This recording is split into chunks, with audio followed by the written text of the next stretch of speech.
Uh, I'm Buri Buri, and currently I'm working for a food delivery application, and I'm a software engineer, level two, and I have 14 years of experience in total. Mostly in Android. I've been like in and out of Android. Apart from Android, I have worked on designing chatbots, particularly using Google Assistant and Dialogflow platform. Uh, so yeah, that's it. All right, it's short, nice.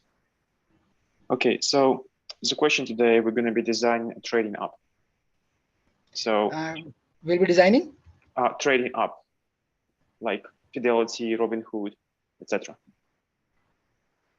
Sorry, I didn't get that. Trading, like stock trading, day trading. Okay. Like when you buy and sell stocks. And for this one, I have some requirements. First one, I want to have a stock search by the ticker and the company. Stock search Then by ticker, like ticker is stock name. Ticker, right? And company. And company name. Yep. Okay. Second, I want to see a historical view of stock prices, or they call them time series, for 1 day, 5 days, 1 month, 6 months. Historical stats. Yep. 1 day, 5 days, 1 month, 6 months. Year to date. That means from the beginning of the year. 1 year, 5 years, and maximum amount for the duration of stock lifetime.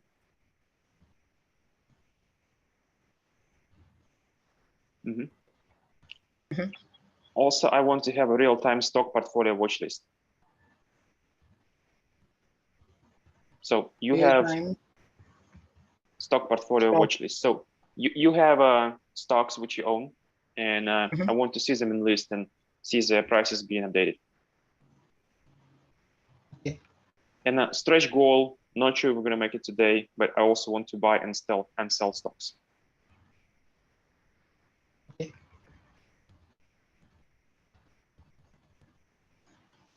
So these are the functional requirements. So let me take some non-functional as well. So first of all, may I know like what is the user base, like how many numbers of user will be using it, and what's the target region for this application? Let's assume that we work for US stock markets, and population going to be US population.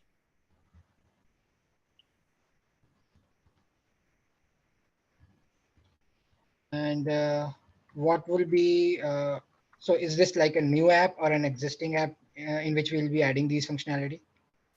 Let's say we build it from scratch. Okay. And may I know how many developers will be there? Like what's the team size? Let's say you're lead and you have 4 more developers.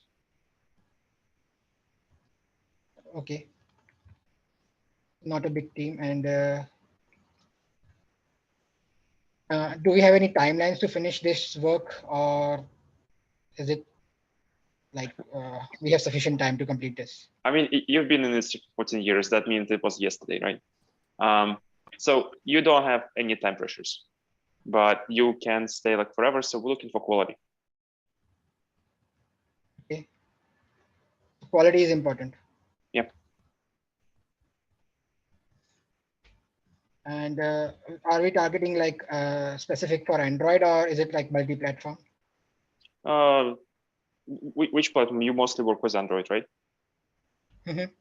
Let's do Android. And what version of Android are we targeting, like a minimum one? What's your recommendation?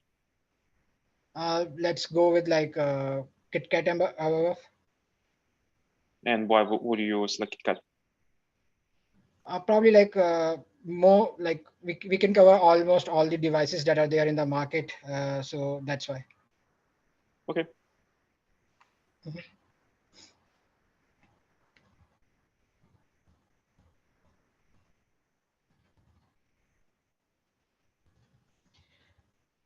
Okay, and yeah, so first of all, let me start with the high level diagram. So let me tell you, like, I have never worked on stocks and I have like no background in finance. So I really don't know like how these stocks works. Hmm. So maybe some functionality I'll check later on, like Hmm. how the stock prices will fluctuate. So for that, I think the backend would already be there, right? Or do we need to Yeah. design the So backend? yeah, we would only worry about client and API. Okay. Okay, so let's start with the high level diagram. So basically, we'll need a stock search where by ticker and by company name we have to find it. So on this one, I'm thinking of like having a search screen where a user can put some inputs, and Hmm. based on that, we'll get the search result, right? Yep. Okay, and for view historical stats, so that would be like a dashboard, Yeah. and we can like have different tabs: 1 day, 5 day, 1 month, 6 month, and based on that, the screen will maybe repopulate, or like we can switch between one version to another version. Yeah, yeah. You can, if you open Google search and type, for example, Tesla stock, you would see exactly what I'm talking about. Okay, and real-time stocks. So let me search also. No, Tesla stock. You don't want to buy one. Sorry.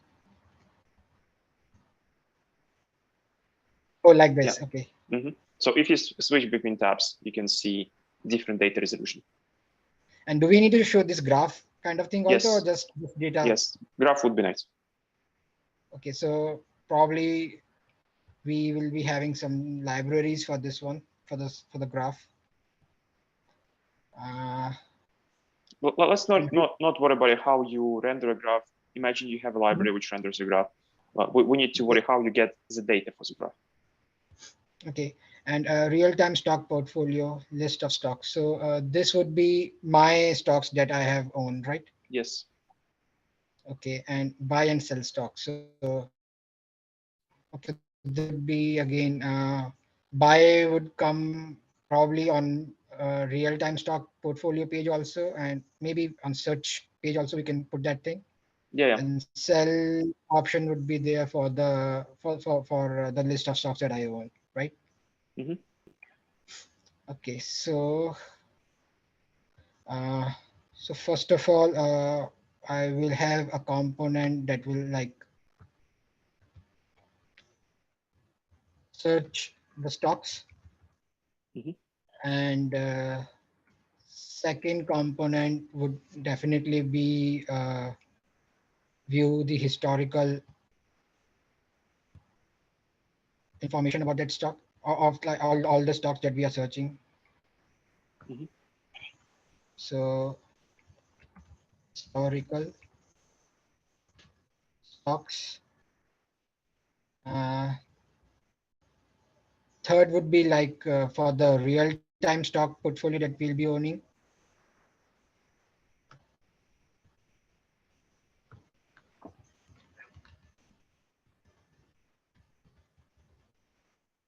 And and for buy and sell stocks also we'll be having. And I will put that like this so that I think this would be a common component that we can use in all the other components. Hmm. So buy and sell. Definitely we will need some storage, local storage, so that uh, if there is no network available for some reason, maybe at least user can see some of the information that is there. It would not be like a real time, but maybe for historical stats they can use. So uh,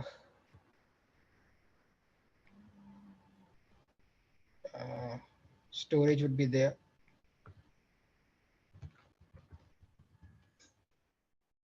and a network component would definitely be there.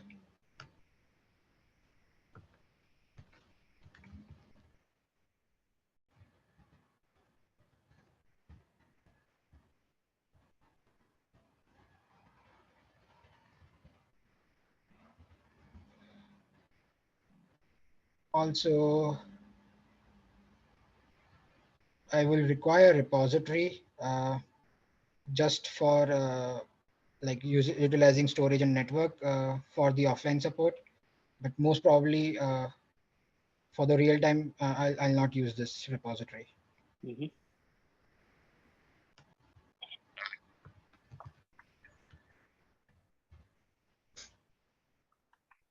And what else do we need? Uh, Also, I'll have a dependency injection layer. And Mhm. since this is a app from the scrap, I will use Hilt here. If we have someone like a new team member, like a freshman that is just started his career, Hilt would be pretty easy for him to learn compared to Dagger. And also, I will require some libraries like for the graph and also some developer graph libraries. So a library layer would be there. So for development, I'm thinking of like having Stetho or similar libraries that we can use for development purpose. Mhm. Crashlytics, analytics would be involved uh, for like fetch checking like how the user has is been using our application so that we can like improve it in the future. And also a feature manager will be using just if some issue or crash comes up, we can have a flag available that can that we can like use to switch on and off the features that are troubling us or like that have Mhm. no purpose.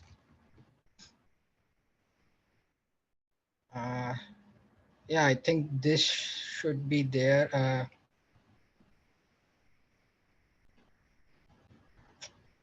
Okay, can you explain me more the purpose of repository component? Okay, so repository so basically is used to like fetch information from a data source. So Mhm. right now, most of our information that will be showing, it will be real-time information. So Mhm. we can totally avoid repository, but for certain features like mainly seeing some past information or like having some past transactions that we are doing, for Mhm. that we can use repository where offline storage will come into picture. And Mhm. if network is not there, the repo will be used to fetch the information from the storage. And if network is there, we can use the repo to fetch the information from the network. So Okay. that's where the repository will come into picture. And for storage, I think not sure in US we have very low end devices, but it may be possibilities. So we should be having some kind of like policy there to clean up the data. So maybe like a LRU policy we could implement here, and whatever the least recent data is there, we can remove it based Mhm. on different criterias. Okay. So Um, let's jump to historical stocks component, like timeline series. okay, so historical stock. So basically, for this one, I will try to have a screen like a dashboard. So do you want to discuss on like in terms of uh, the actual implementation or like how the user will be using it I'm looking in to terms of the design? high-level components, especially how data flows, what you're going to be storing, and how you're going to be rendering it. Okay, so historical stocks, first of all, will be using our library for the graphs. So that will be a part of it. And For tape, I'll definitely have a table created in the storage. So that would be a relationship database. Most probably, I'll be using SQLite with Room. Again, we may have team members who are not familiar with other databases like Realm. So that's why I'll be using SQLite, and Hmm. it's also easy to use, and pretty much lighter in size on the device. So, and Room implementation is pretty easy also. So the data I'll be like categorizing based. So whatever the stocks we are having, I'll be categorizing based on the actual stock name, and these information like by date and by month. We can have different queries for that, and through the queries we can like fetch the information, the right information that we need to show on the dashboard. Hmm. So that would be my implementation part. So imagine that you have different like time series, 1 day, 5 days, etc. How would you fetch this data? How would you store it, and how would you present it? So storing and fetching would be done through Room, and I'll create a model where like uh, basically I can start having like a stock model, and it will definitely will have ID.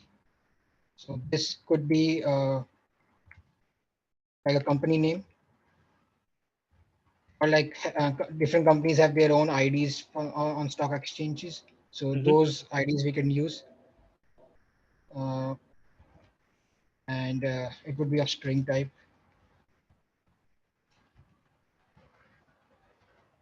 Then I will have stock price, and I will have the stock price on time. So probably I can have so this could vary, and I need to show it based on like so probably it will be an array Hmm. in which I will have like historical prices. So it could be like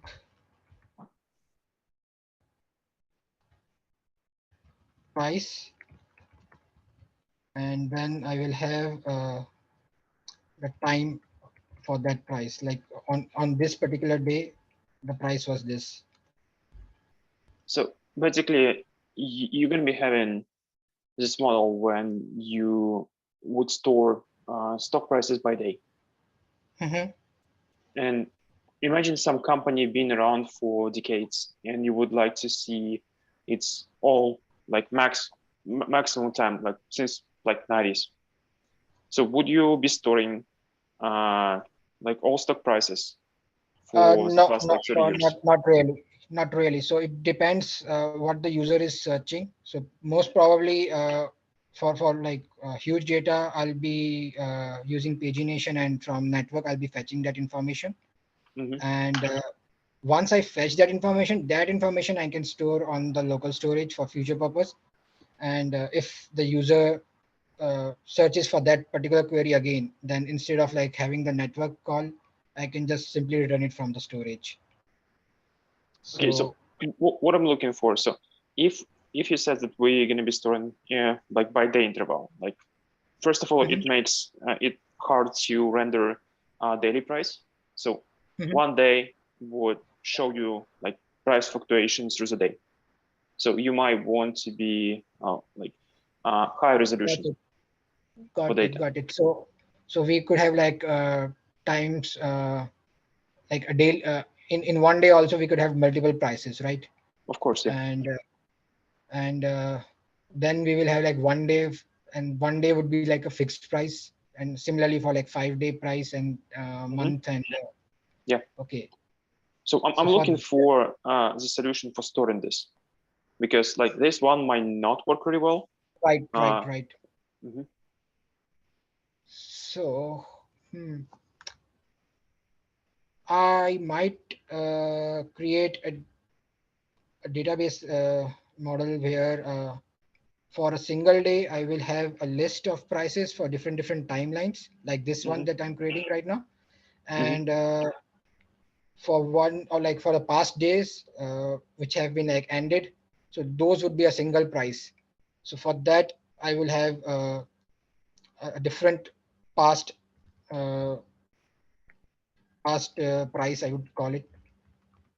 And in that, I will have uh, again the array for like having not the array, it would be an object itself. So it will store like price, and for like what would be the price on like day one. And similarly, we will have, yeah, it could be an array also. So we will have an array, and it would be showing the information based on the date. So if it is one day, then we can get the price on that particular date. 5 day also we can calculate get the information. Okay, one question. If it is 5 days, do we have to show it for like different 5 days, or like five prior to 5 day? Like If you switch back to this Google page which you open, you can see. So this is 1 day. So this is 5 day. okay, so we have like 5 days. Okay, Yes, yes. so yeah, yeah, definitely. I'll need to create a different storages then for each one. By different storages, what do you mean? Sorry, different models for each. I'm not sure. So that's like, how would your data schema look in this case? So Mhm. you have one table which would gonna have company ID, stock ID, and daily price, right? So for present day, my stock uh, model will look like this. So for every time, I will have a price information. Similarly, for like past day, I will have stock price for the whole day. Mm-hmm. And in the same manner, for 5 day, I will have another model where I'll be storing like day wise. Mm-hmm. So it would be like day here, and in that day, I will be having stock price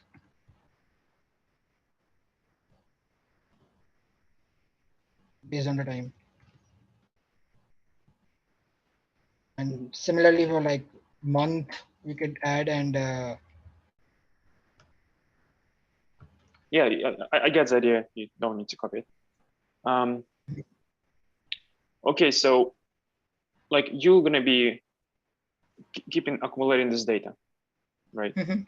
So how would you make sure that your database would not like grow too big? So for example, you've been using the app for a couple of months, right? Right, Um, right. mhm.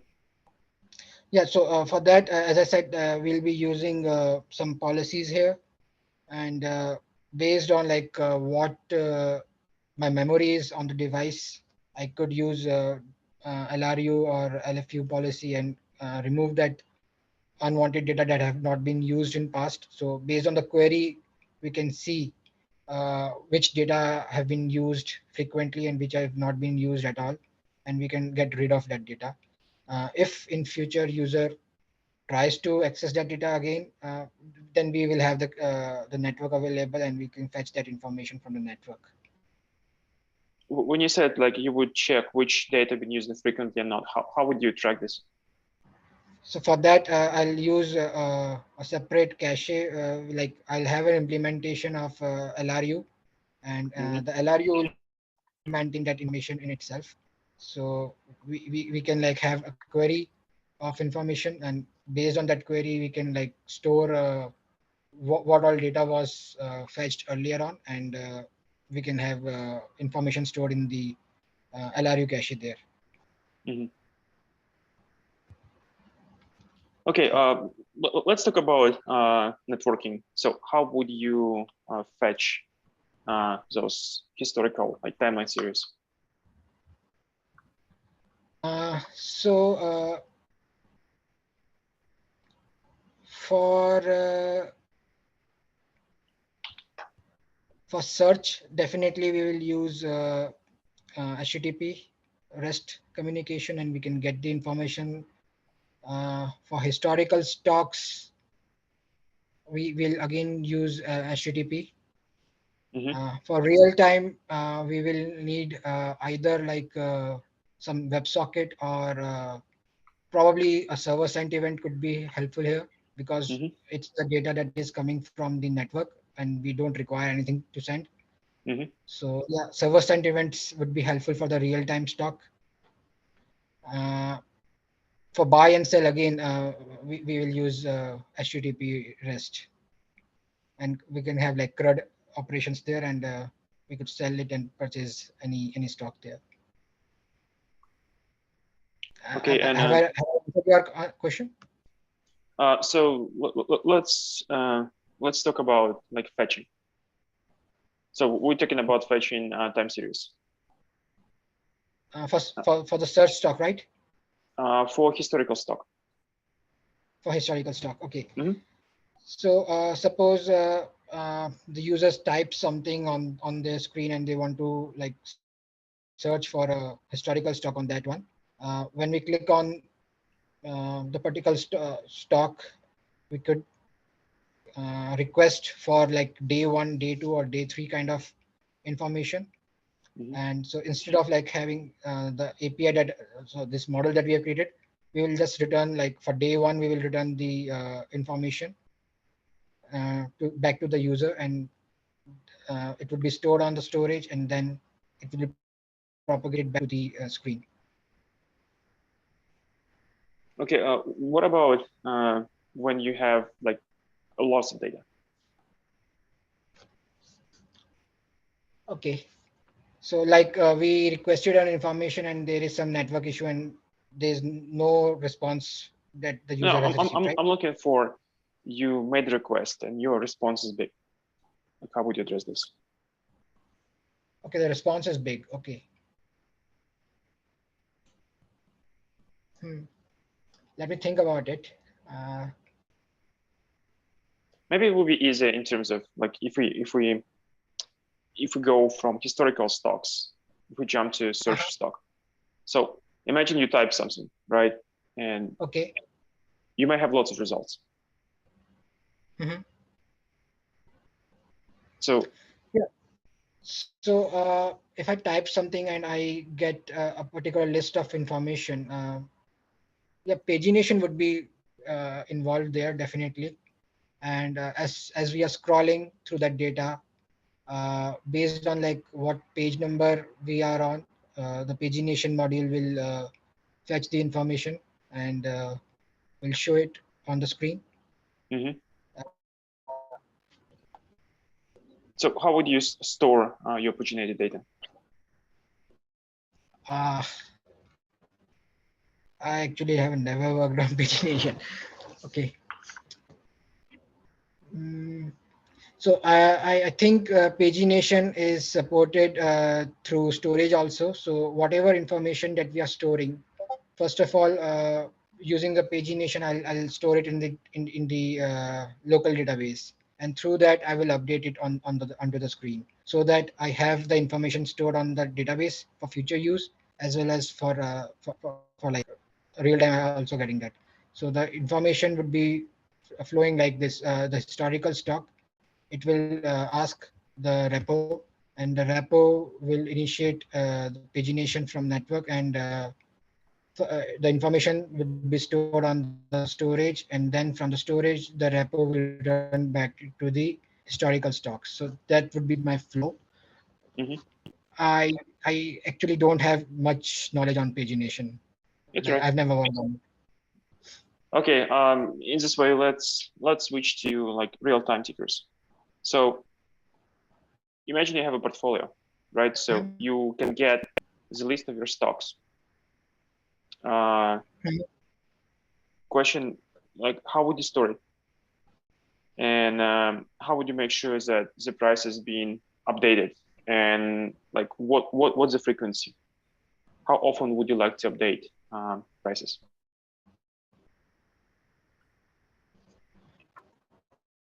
Okay, so that would be configurable, and that configuration I will give it to the user itself, how frequently they want to have it refreshed. Also, as I said, we'll be using server sent events. So yeah, uh, architecture wise, if we go MVVM, I'll select here, not MVP or MVC. I've worked with three architectures, so MVP has its own cons, like there are a lot of contracts happening and a lot of classes would be created unnecessarily. Mm-hmm. Also, the data would be flowing like to and fro both sides. And with MVC, it's very much like complex in terms of like coupling and a lot of if you have like a lot of unit tests, then it's difficult to test on MVC architecture. So MVVM would be providing a better architecture here, and the data will flow unidirectionally, Mm-hmm. and it can be observed through live data or through like state flows, or like if we are using RX, then through that observers. So that way we will have only like one directional flow of data. Uh, Coming to how frequently it will update. So again, as I said, we will have this configuration provided, and once the request has been made for a particular stock, we'll ask the server, okay, this is the stock that we want the information for this particular uh, range of data, Mm-hmm. like for 1 day, for 5 day, or for like 5 months, like that. No, And no, hold on. oh, We're sorry, talking about so real time. real So time would be, yeah, real time would be for today only. Okay, sorry. yeah. So So you for have like that 10 stocks, right? mhm. So you want to see real-time price updates, and imagine that you let users to configure it, and the user said, "I want to like refresh them every second." Mhm. So for 10 stocks, definitely I'll be sending some data in the request, like it would be array of IDs, stock IDs. Mm-hmm. So that would be in the request header. And also, this would be a real time. So I think in SSC, we provide a header where we'll tell like this is an SSC. So I don't remember the flag, but let's put it SSC flag. So that will go into the header. Mm-hmm. And then once we have it, the handshake is open. We'll create this like a kind of like, I would say, like a stream of communication, and we'll start listening to that. So event would be there on the client side, which will Mm-hmm. listen to the communication, and in the event, the information would be frequently coming up, and it would be a stream, I think, stream of data. And whenever the data gets changed, I think it looks for like this. Next page, next line, and the data is separated with that. So I will prefer a kind of like a JSON coming, where Mm-hmm. I will have stock ID and current price. This data would be coming in the stream, and on the event side, while we are parsing, as soon as the data gets passed, I will know which stock ID it has been, and I'll just upload that information on on the screen through the observer. Mm-hmm. So basically, you're gonna be listening for those events, and you're gonna push it as a stream, like stream of like stock ID, current price. So this stream would be coming from the network. Mm-hmm. So once the information comes from the network, we will have probably at the use case level, I'll be transforming that data that I have received, and then I will whatever. So this is a real time use case I'll be using here, and that Mm-hmm. real time use case will transform this information, and I'll be like having a mutable live data, or maybe if I'm using RX Java, some other observer would be there, and through that I'll update the particular view state of that particular UI for that Okay, so stock. can you select something specific? So you mentioned that you might use like RX, so you might use like Jetpack with live data. Can you pick one and justify your decision? So yeah, RX Java is I would say a difficult choice to select if you have like someone who has never worked on RX Java. So live data is pretty much easily available, and all the people who are like learning Android these days, they are pretty familiar with that. So I'll select live data here, Mm-hmm. and also using Kotlin. So the communication between the if I in terms of like having MVVM architecture, then I will have like the UI layer, then I will have a domain layer for the use case, and then I will have the data layer here. So between data and domain, I will have flows or coroutines for the for the communication back. So look, I'm trying to understand. Are And you going to use live data, or you would use floats, or would you use both, so and why? I'll use both. So let me delete this one. So between data and domain, I will use flows, and between domain and the UI layer, I will use live data. Why can you use flows, like for example, state flow all the way? Uh,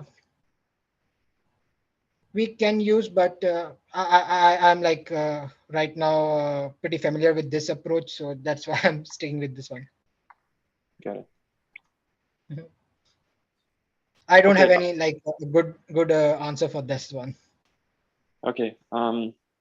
So about like storing, uh, I might suggest that your current portfolio What, is sensitive information. yeah, one thing I would say with live data, I will have life cycle awareness, so that's where it will help on the screen when the user is like switching the configuration. So that's where live data will be helpful, not the state flow. So that would be State my flow also has lifecycle aware and many more Mhm. things. Like you only collect in a certain state. Like for Okay. example, you collect between start and stop state. So anyway, let's move on to storage. So I might suggest that your stock portfolio is sensitive information, right? So if somebody gets like your stock portfolio information, they may see how much money you have, and you probably want to avoid this, right? So like, what's your recommendation on storage? So you want basically for the privacy, and uh, I want to like hide my data, whatever I've stored on the device, right? Yeah, so you might want to avoid anyone to see your portfolio Yeah. because yeah. So for that, definitely I'll be using some kind of encryption here, so that Mm-hmm. the data on the device is encrypted, and also the communication that I'll be doing with the network, that would be using HTTPS, so it would be secure in that way, Mm-hmm. so that uh, it's secure basically.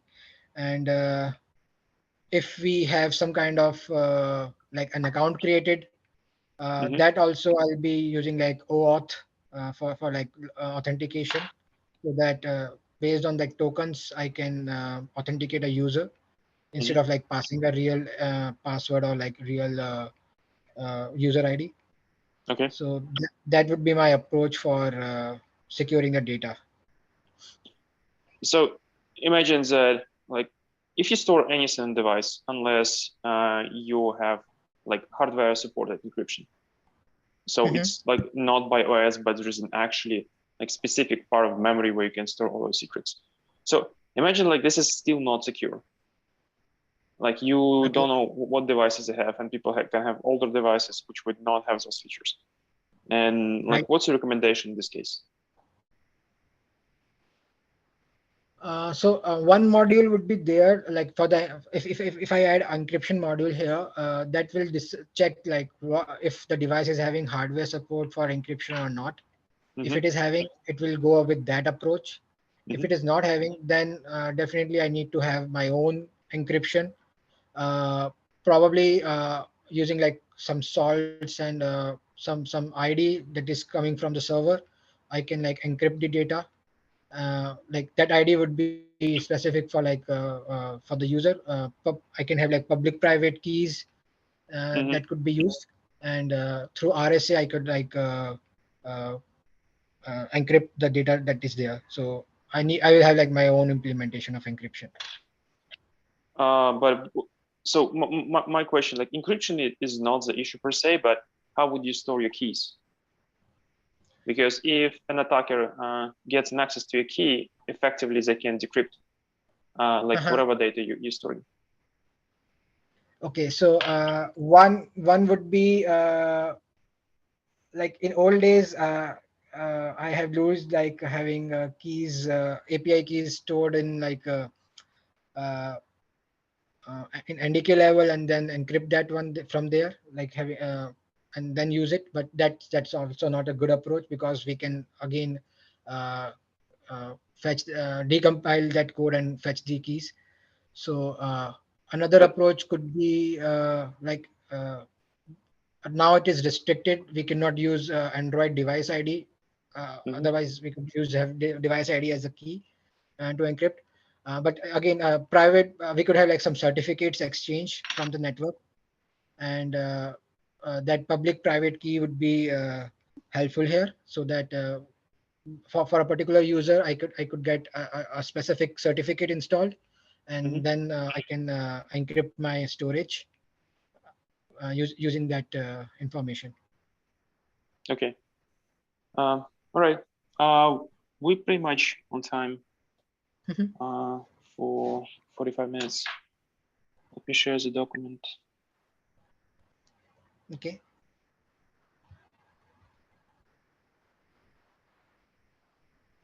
You can keep Scully draw on the screen so we can see it.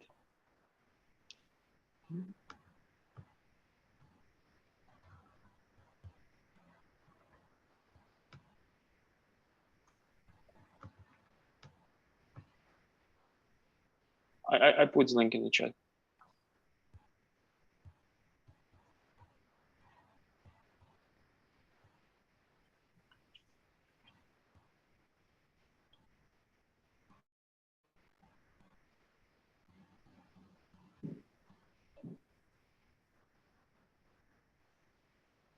Okay.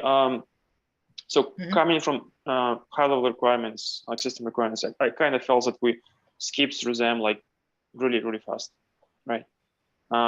Like question which you Mhm. ask, uh, like, is it new versus existing app? I was not sure like what signal you're trying to provide here. Like, can you elaborate? Like, why would you ask this? Like, what are we looking for? For new app versus existing app. Yeah. Uh, so basically, I was thinking if it is a new app, then probably I will get some tools to like utilize. Otherwise, if it is an existing app, I'll be most likely to rely on the architecture and the libraries or the APIs that the existing one is using. Mm-hmm. So it's not for like any signal, but it's for like how I'll approach the designing part. Okay, that makes sense. I was not sure, but like, I Mhm. guess that's way. Yeah, one, like, what version you use. Like, I would probably not ask the interviewer what what API version you want to support. You can say, oh, I want to support KitKat because it would cover like 98% of devices, for example. Or if we use KitKat, we might use some newer API. So there must be good justification.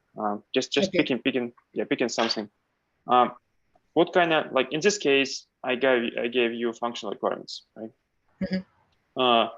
But like we didn't add anything like non-functional. We didn't discuss like, are we going to have offline mode? Do we care about privacy? So as you can see, privacy came up, and it was extremely important for this Yeah. case because we have Yes. sensitive user information. Authentication, authorization, didn't discuss. It should be out of scope, etc. So I would just look at more other things and not rush to just drawing high-level diagrams. Can you go back to Expedro? Yeah. Can you make it bigger because it's a bit blurry?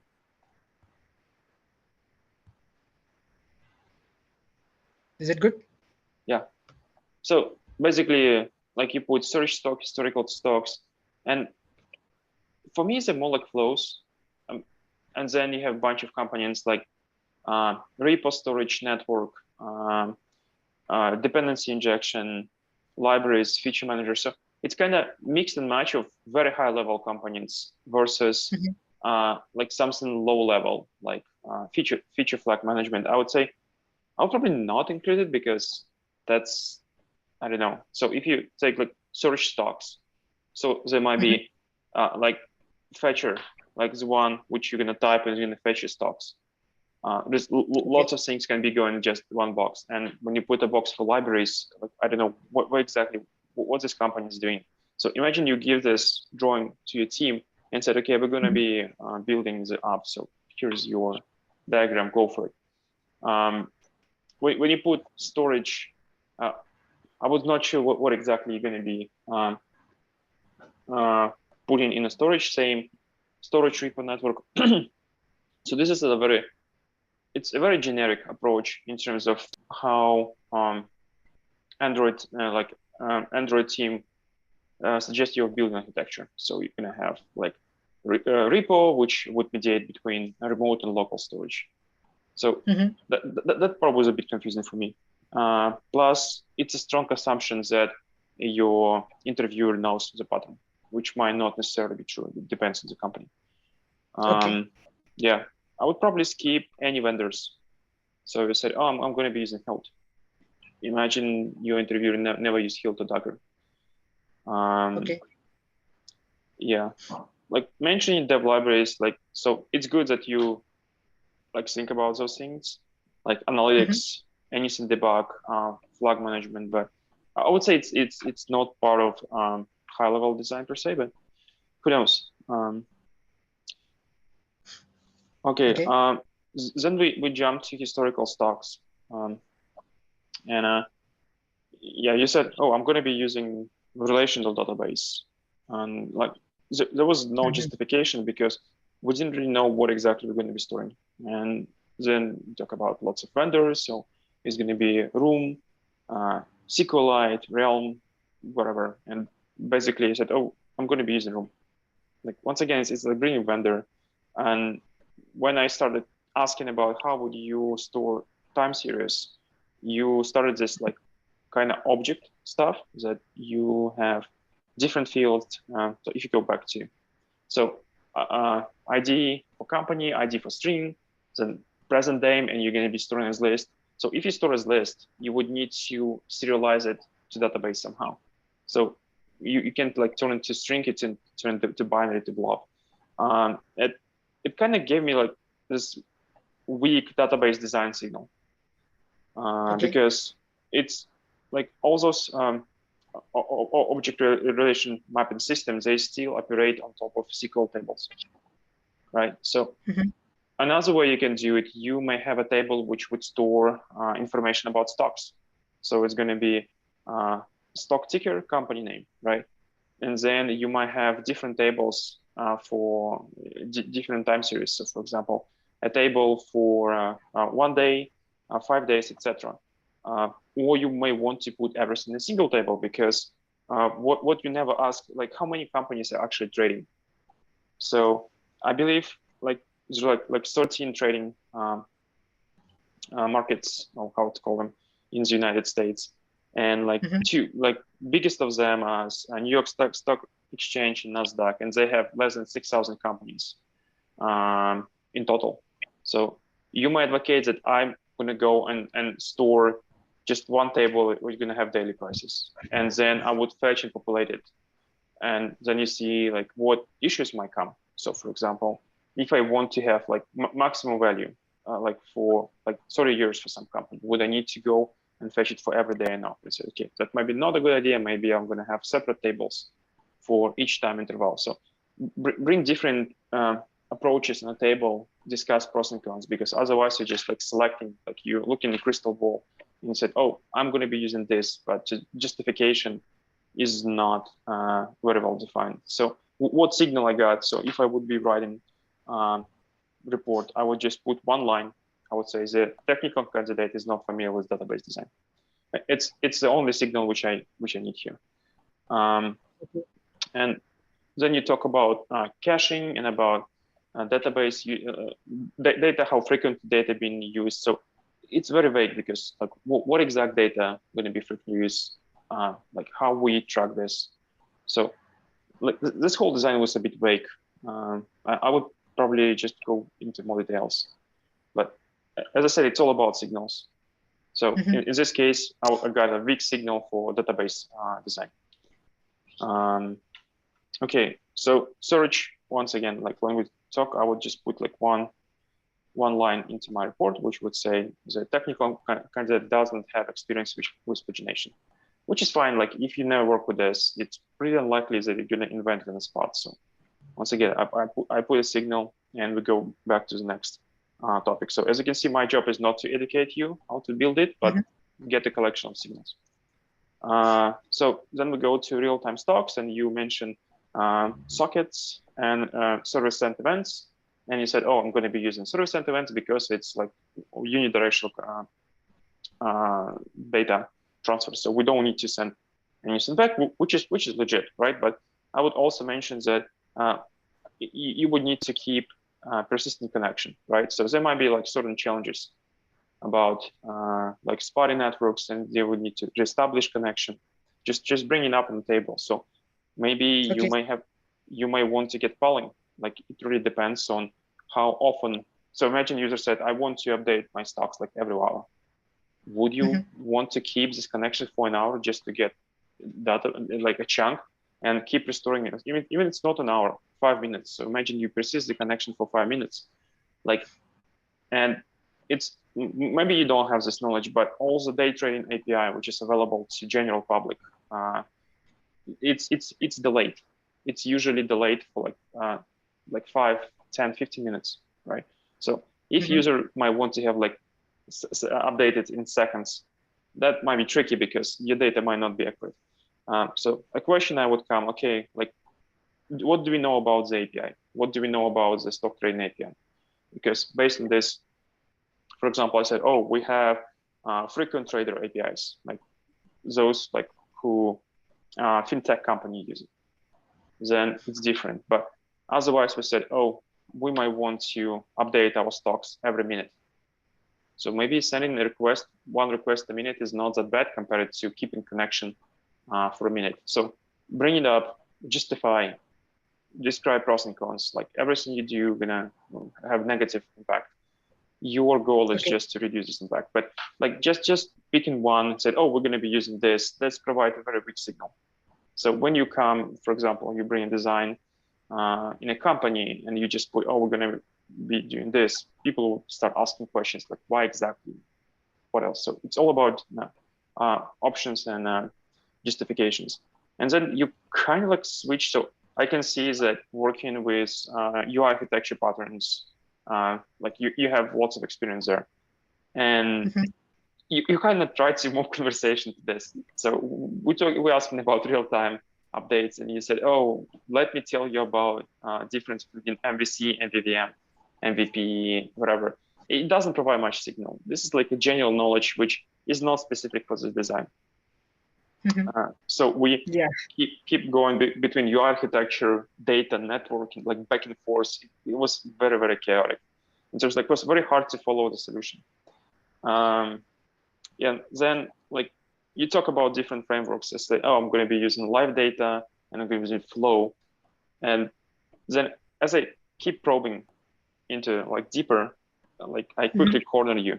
I quickly corner you that, okay, like I only have experiences with this one, and this is why I suggest this. So I would probably start with this. So we said we can use, for example, flows, right? So we can like different layers. We use like regular flows and we use state flow, etc. But so I don't have enough experience with this. But tell about this API is not good because you never use it properly for justification. So I would say I mostly work with live data. So it's easy to understand, easy to learn, because if you use coroutines, so now we would need to learn Kotlin as well, and structure concurrency and all kinds of stuff. So live data API is much more easier than anything based on Kotlin flows. Much easier to understand. Yeah, and drawing generic MVM architecture diagram doesn't provide much signal, right? Okay. So if you bring up some stuff, you may safely assume that your interviewer might be domain expert. So for example, I've been working with this stuff for a while, so I can talk about it. So like make sure that you're not trying to show fake confidence, because this is a bad signal. So if they corner you and they made you admit that you have no idea what you're talking about, this is really bad. It's much worse than saying, like, you know what, I don't have much experience. I've been working with those things. I'm probably going to be using this because it's easier, and like I can't really talk about anything else, which is good. It's being honest. Yeah, and then we moved to portfolio storage, and it was interesting because he tried to draw the conversation back to MVVM and stuff. I would not do this. Like if interviewer moves forward, that means they already got all the signals they want, and dragging conversation over like past topics would not probably provide any more signal, but would waste your time, because you might have like something like 45 minutes or even less depending on the company. And so I ask about storage and stuff. So effectively, rule of thumb, if you store anything on a device, it might not necessarily be secure because of wide variety. So an option which you may bring, like, why would we store it in the first place? So for example, if you take any bank application, right? Like anything which has money with this, they usually don't store anything. Every time you open it up, it would fetch and present it to you. Why? Because once you store something, an attacker can get access to this and compromise your security, and you're in a big trouble. Another way, like maybe you can store your encryption keys on the backend. So basically, you can encrypt data and leave it on your disk, but encryption key is not stored with it. So every time you log in, you would receive your encryption key, decrypt it, use it, only keep it in memory in RAM. Once the app goes away, the key goes away, and that's it. Like even if anyone has an access to your storage, they're not going to do much without having your encryption key. Yeah, and I guess like the signal what I got, like every time I ask about you something, you try to bring conversation back to topics which you're comfortable with, which seems like dodging questions. But I would be honest, and I said like, okay, I don't have much experience, but let me think about what we can do.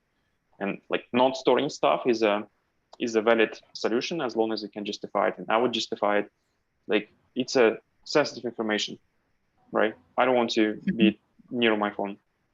And yep, especially like you can easily fetch it, since it's pretty unlikely that somebody gonna have like thousands of stocks, because there are only like probably like 6,000 companies on major like trading platforms, or whatever they call. So like data scalability might not be an issue. Also, it's once again it's debatable. Like if you have lots of stocks, you can add pagination, but might not want to store them. Okay. Okay. Yeah. So same TLDR, it's not about solution, it's about signal. Yeah, try to answer questions which people ask you, because this is what they're looking for. If you don't know something, so for example, you did admit that you do not know how to work with pagination, and it's like, oh, it's fine. Let's move to and discuss something you know, because we still can extract lots of signal from other topics. Yeah, and it's I guess that's all the feedback I have. And with this in mind, like if anyone in the audience wants to raise hand and provide some input, please use this raise hand feature. It's a reactions button and raise hand.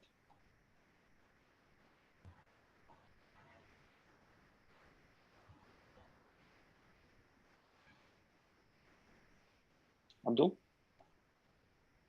Yeah, Alex. Hey, buddy. I don't know if it's your real name or not. Yeah. So I think thank you for the session. Yeah, it's an interesting, I mean, problem in terms of trading app. So I think in terms of high level diagram, there are some, I mean, things missing in terms of you can talk about things like as you mentioned a thing about the component for buy and sell. It should be separate component. I mean, what do you mean by that? You should, I mean, every component will be the separate one, decoupled from everything.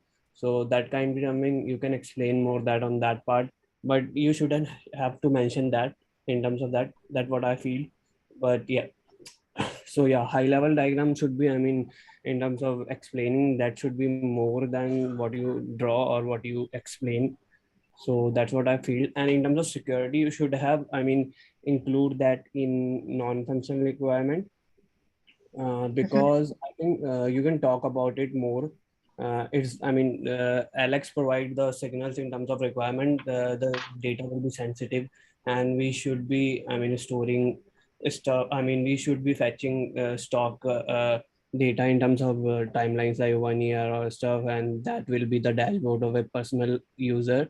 And we have to buy and sell. So you should be mention security in terms of, I mean, that's an important point to mention. Yeah, that's what I feel. But yeah, I mean, pretty much it was great to hear your opinions and stuff. But yep, that's on my side. Thanks, Abdul.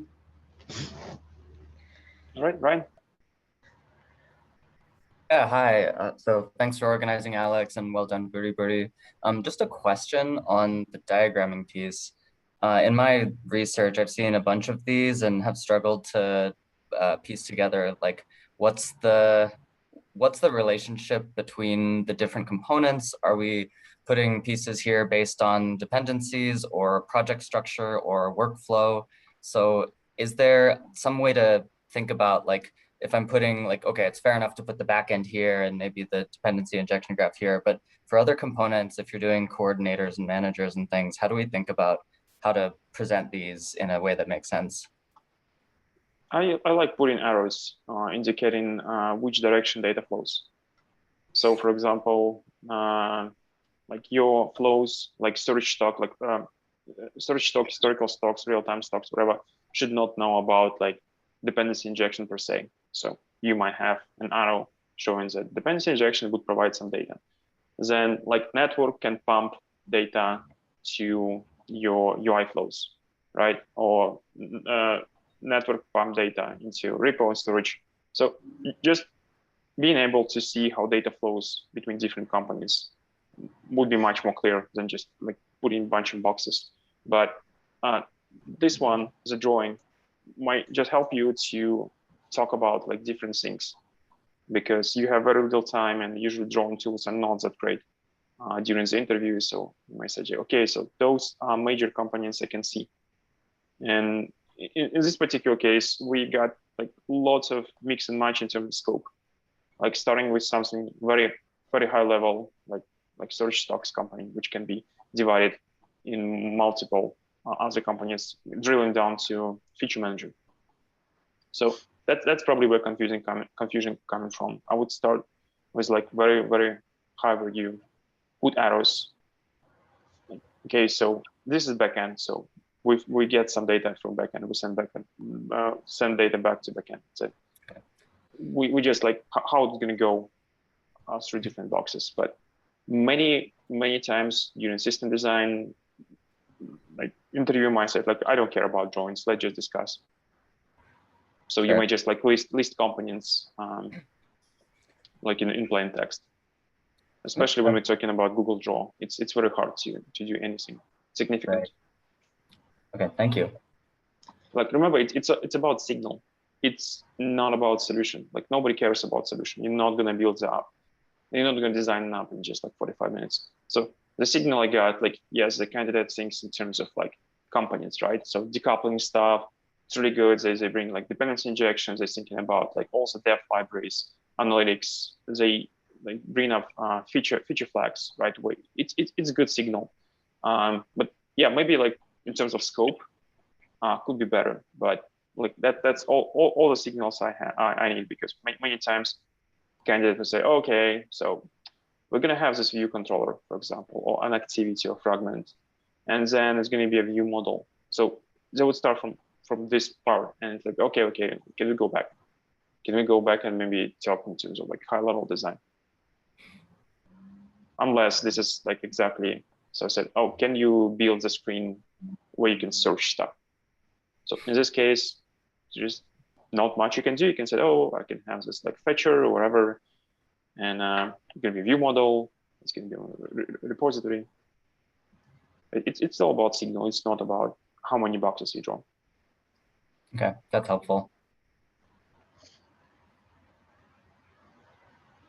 Right?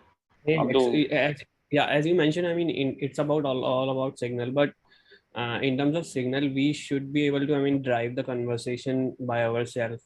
We have to be, I mean, the one that we need to, I mean, the one we have, I mean, we have to drive the conversation in terms of discussion, all the stuff, but it doesn't, I mean, it does matter now. You have to be, I mean, know the things like pagination, or otherwise it will be, it will be a negative point for you in terms of, I mean, that candidate doesn't know about these things, the simple one and the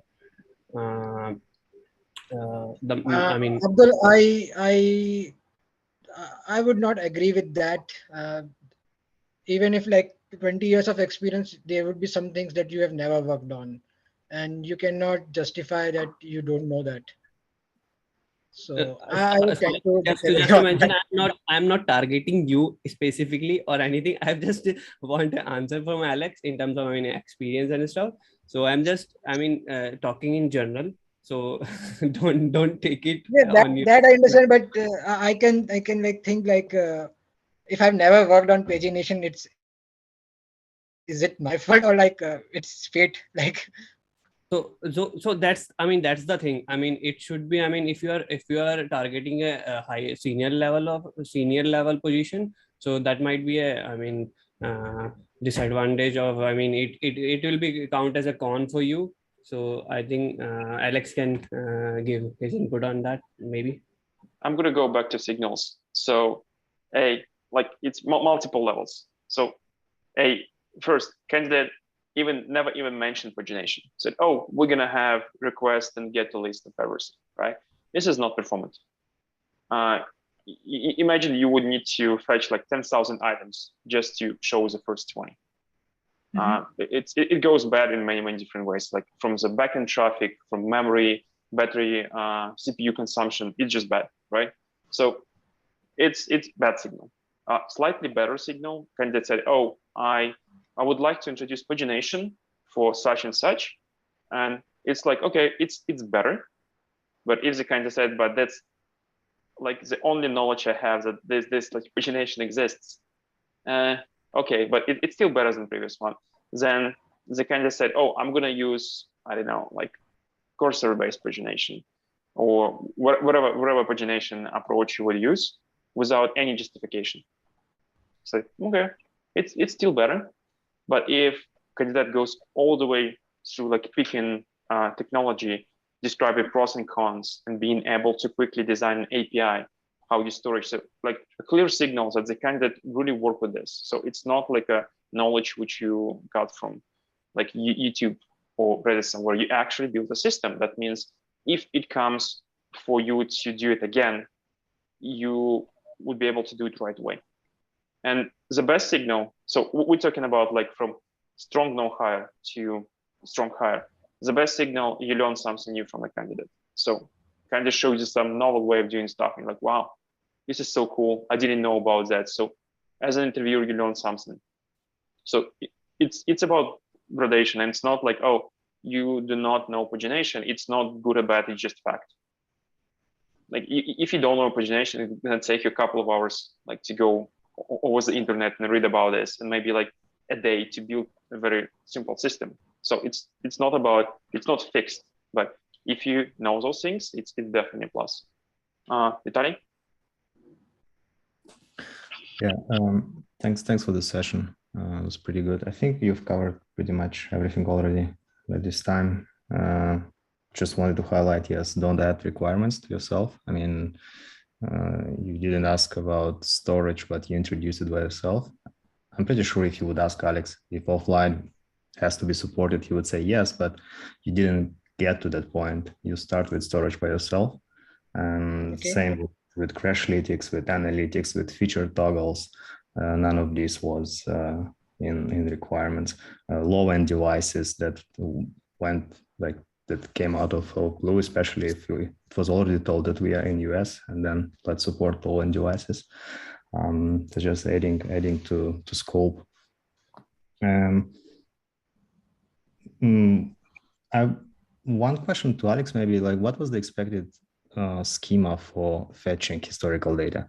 I remember Buri at some point, he started with this like simple price and time, right?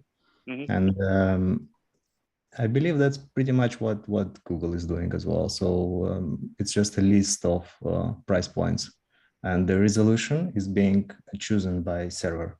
Means that if it's 1 day, the resolution is every 5 minutes. If it's 5 days, it's every half an hour, and so on. So basically, all you have to do is just to provide query selector, like 1 day, 5 days, blah, blah, and then you get a list of price and time. So that was good enough. But we say that it's not good, and then we got confused with all this 5-day month. So I did not have any expectations about database schema. I'm looking at what the candidate would provide. So if I try to suggest like my preferred approach, so what I would do, I would probably like split stuff in tables, right? So there's going to be one table which would have stock information and like different tables for different intervals. Might be not the best way, but it's easy. It's easy to do in a way that imagine that you try. So we started with storing stock information per day. And with this one, like how can you get like 5 years? Would you go and just calculate average? I would say, let's move everything to the backend.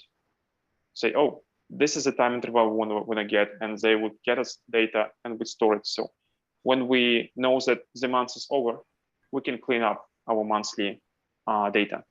When we know the year is over, we can clean up yearly data because we know it's going to be like a different stretch starting like this. So yeah, I didn't have any particular solution in mind. I got like a vague idea how I might use this, but that would not necessarily be correct as the best way, right? But when I said it's not good, like when a candidate throws a solution, I try to find what can possibly go wrong with this solution and gives them a chance to fix it. So it's interesting to see how far the candidate can go until they like throw a towel. Or would you just be in the case when you step on their throat and they still talk something? It's like, it's also see how you deal with stress. It's not about solution itself, but lots of signals, like behavioral stuff as well. Would the candidate be defensive, saying like, hey, no, this is the way. I did it before, this is the way, without any justification. Would they like start insulting you? Like lots of different stuff, but I've been myself on the interview when I've been pushed to my limits. So at some point I just had to admit, okay, this is where my knowledge ends. And at this point I can only speculate. and just try to see and talk, but no particular solution in mind. Yeah, makes sense. Alex, as the feedback says that I did not ask about the storage, and I introduced these features, Flag Manager and all those things. Shouldn't be this be expected, because it's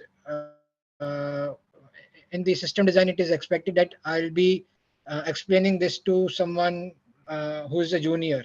So normally I'll be the one who will be like introducing these features, or like these components, and explaining them how we'll be using it. So should we ask for these in the non-functional requirement, or can we introduce it like just as the I believe Vitali's point was that we didn't cover storage, like offline functionality in requirements, right?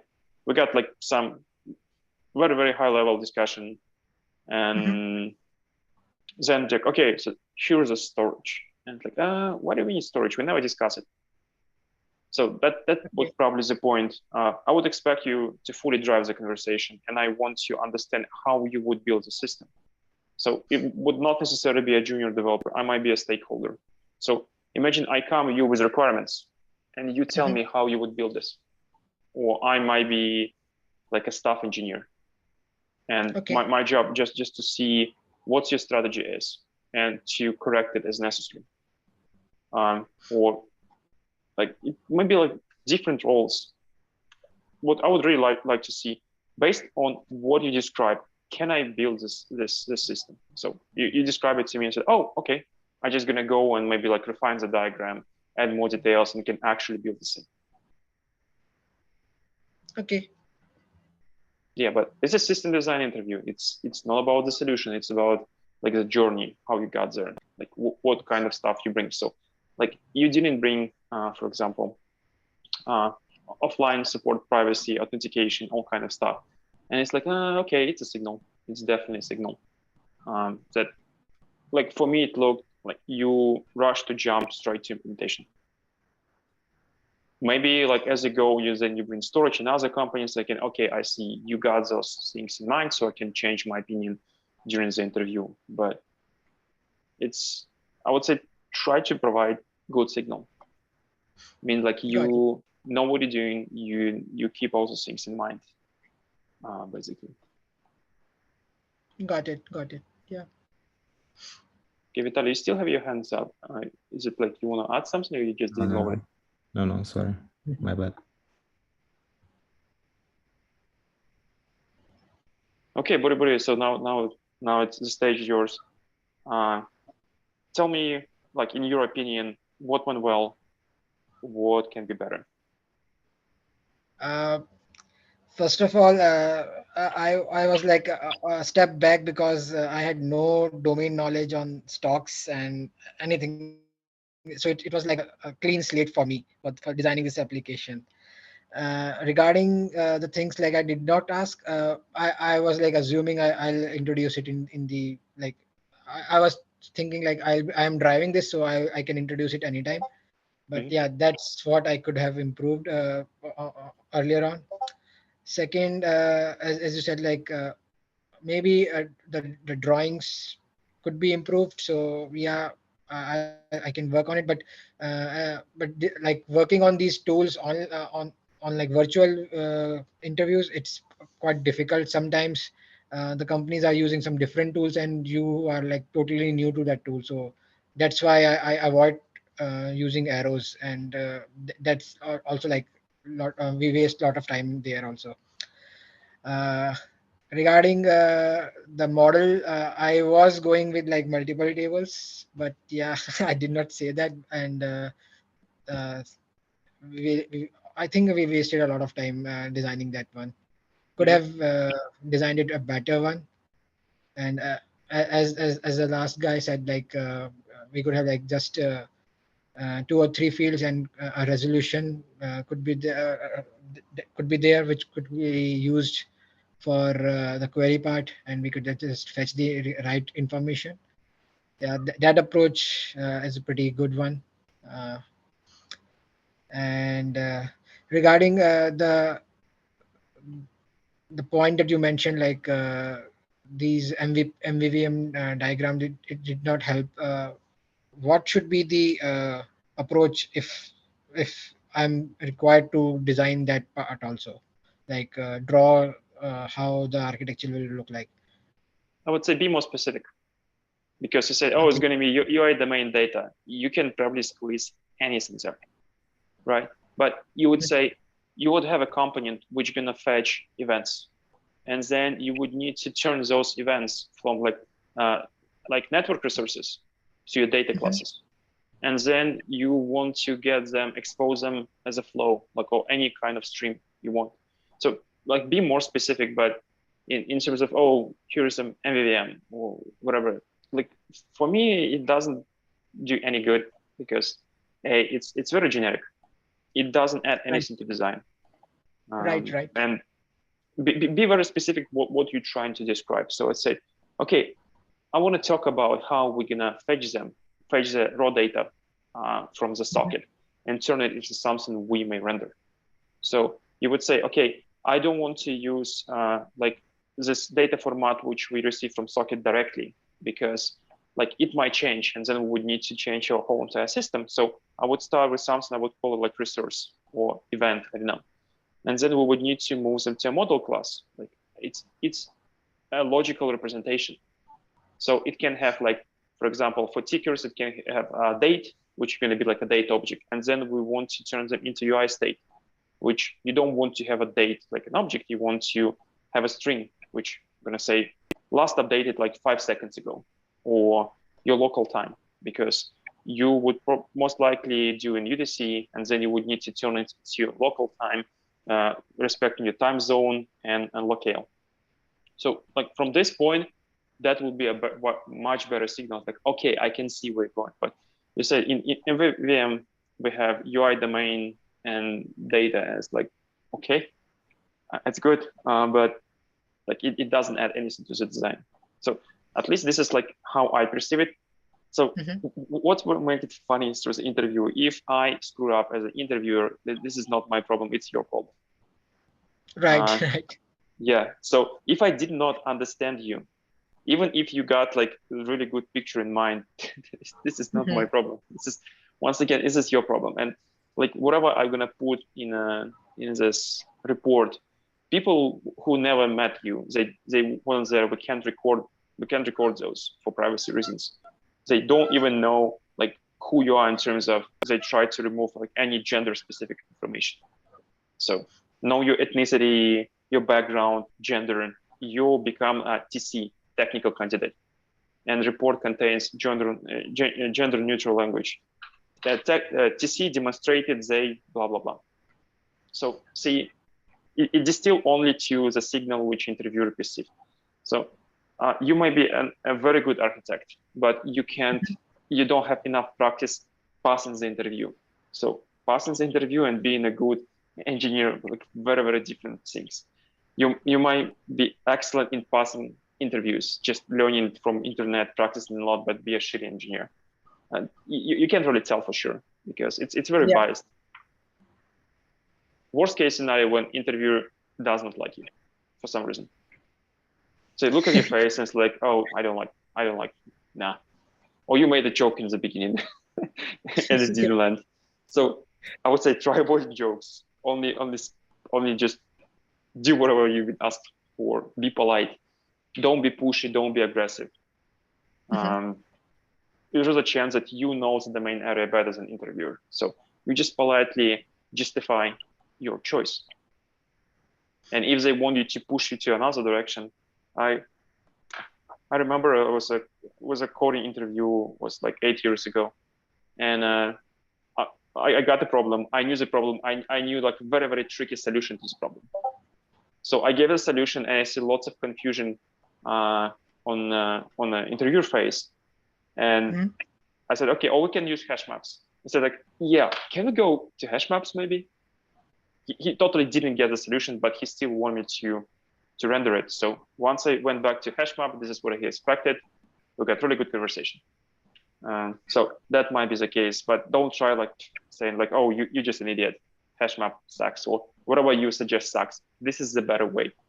And the interviewer said, okay, the TC doesn't provide any good signal, and that's it. So it's not just like technical part, there's also like social engineering as well. And unfortunately, this is not something you like born with.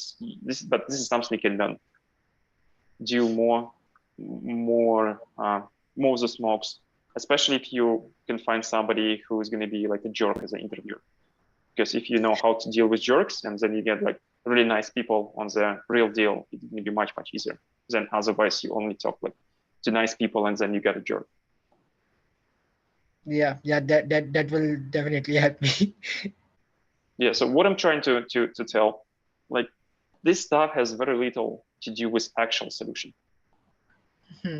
It's like so many other things which can play the role, especially luck. It really depends like who's going to be the person who's going to ask you, what kind of questions they have in mind, what signals looking for.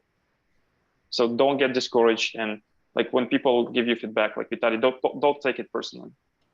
It's an opportunity to learn, right? So if we just go through this and you didn't learn anything, you just like render whatever solution, it's a waste of time.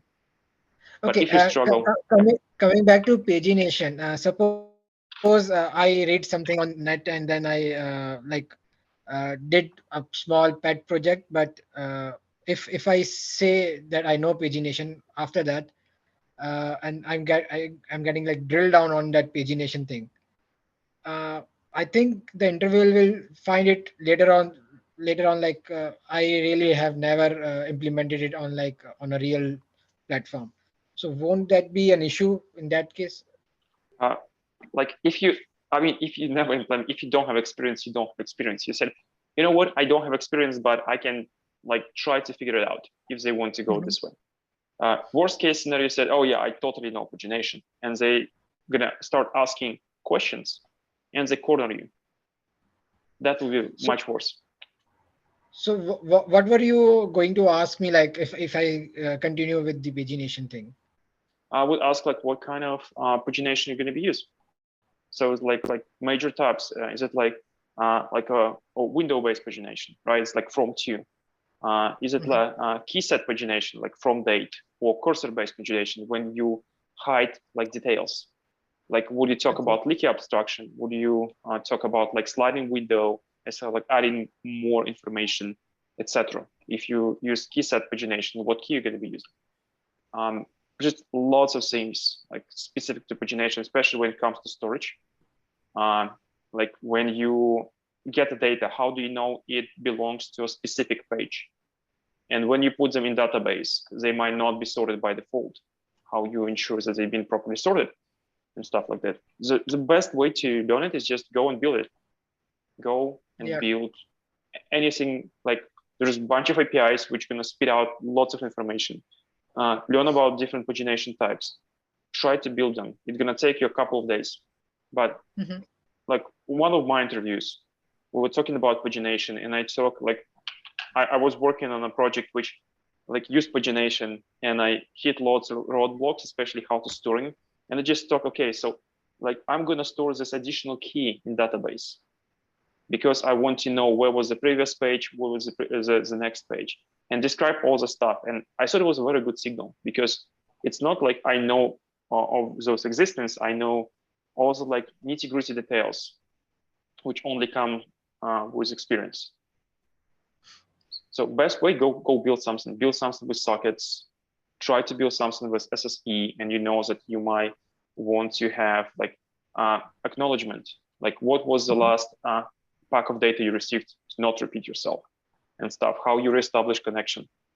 You build those things, and it gets much better conversation than just when you read an article about it. Okay. Yeah. Yeah, I didn't say that you screwed it up.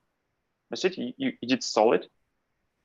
Yeah, but there's like certain areas which might require some improvement. So what would be my like result that like we did last time? So what would be the people will be voting down? I would say probably lean no higher. The reason for it because I corner you a couple of times, like basically catching you trying to fake knowledge. Okay. Yeah, so admitting that you don't know pagination and basically like throwing up the towel. I would probably just try to fight it a bit, but or at least said, okay, so here's the problem we're trying to solve. And like mixing, so why do you know hire? Dodging questions. So we got the question and you try to bring it to a topic that you're familiar with. And plus it's like the way you feel, but like once again, this is just my perception. It was because I almost overslept this thing. I didn't have my breakfast, my blood sugar level is low, so I'm pissed. It's hungry judge paradox. So it's not 100% on you. It's about myself. Okay. That's fine. But remember, there is no job. Even if you do you make everyone in the chat, including myself, cry. It was so amazing. There will be no job. Or if you screw it up, like totally drop the ball, there is no job. So say in terms of learning experience, like no one's trying to attack you personally. And it's a tough love just to show your mistakes, or at least how I perceive them, to help you become a better candidate. Yeah. So you'll select me when you got your offer. Sure. All right, anyone else? I have my Meta interview like on Tuesday. And which company? Meta. Oh, okay. So good luck. Let's see. yeah, let us know how it goes without breaking NDA. Sure. Yeah, I would not go and discuss like particular details because that might get us in trouble. Also, I have no idea how to enforce it, but rule of thumb like also seems you never say would never get you in trouble. Okay, anyone else from the audience? Anything about like feedback for myself? More about like what you would do differently, what topics you think we didn't cover, what question you would ask, what requirements you might add, like anything in your mind. I have a question regarding the thing you mentioned about the lean no hire and the thing.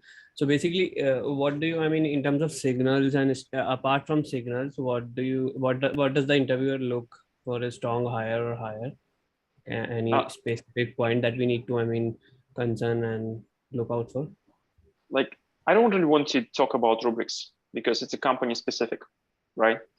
In a general sense, I mean, I might tell you about extremes, right? So strong no hire, it's the candidate cannot produce anything.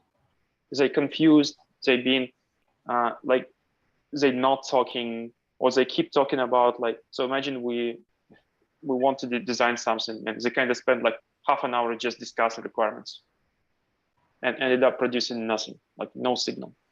Or the candidate is being offensive, basically like insulting me, or just having like very strong positions. So for example, no, we're going to be using this, and this is the only right way. And this is not the kind of person we would like to work with. Strong hire would be, it's, I learned something. So the candidate came and just make it like beautifully, or he's a very, very good domain expert in something. So for example, they showed me the correct way of doing like databases in this case, or like those companies, like something you look and it's like, okay, I learned something. And in the middle, there is a rubric. There's a whole rubric which company has guidance, but this is confidential. So I cannot really speak of it, especially while being recorded. So once you get to the company, we can read it, we can discuss, but only internally. Got it. And thanks. Like this information would never do you any good because that's only scope for a single company. It's an extrapolation problem for best because other people might do something else.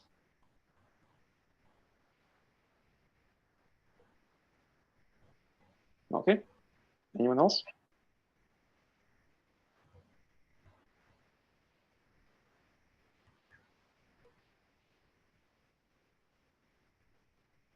Well, if not, I assume that the rest was perfect, and I'll see you guys next time.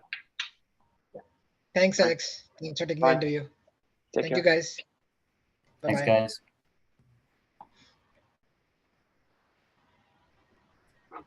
Thank you.